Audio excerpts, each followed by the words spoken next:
Mission Station on Space to Ground. Welcome to Space to Ground, your weekly look at what's happening on board the ISS. I'm Dan Hewitt. 3 new crew members are hard at work getting their space legs under them on board the International Space Station.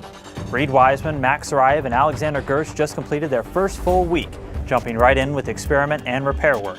One study they worked on was the Advanced Colloids experiment, which is looking at particle separation in liquids, gels, and creams. For us on Earth, this could help maximize stability and shelf life for countless household products. And of course, where's the fun in being an astronaut if you can't share all these new experiences with the whole world? NASA's Reed Wiseman has been taking the Twitterverse by storm, showing the world the breathtaking views he wakes up to every day, as well as some of the finer points of adjusting to life in zero-G. Be sure to follow Reed and keep up with his time in space on Twitter at @astro_Reed. We have 2 social media questions this week. First, Kevin asks, why isn't the ISS round to create gravity when it's spinning? Would this design not be better for overall quality on board? Well, not necessarily, as microgravity is actually one of the biggest advantages of the ISS. When you can turn off gravity in your experiment, you can look at things from an entirely new perspective.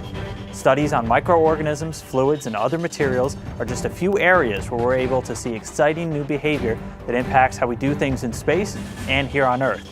It also makes moving huge objects for repair work a lot easier on astronaut muscles. Our second question comes from Philip. He asks, could the space station function without any crew? Well, the answer is no and yes.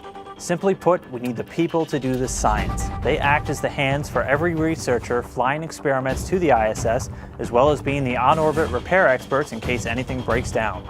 The station itself, though, is flown by teams around the world, like the one here in Mission Control Houston. They're responsible for operating the vehicle around the clock and even flew the ISS for about 2 years in the very beginning before any crew were on board. Make sure to keep sending your questions and comments using the hashtag #SpaceToGround. We'll see you next week.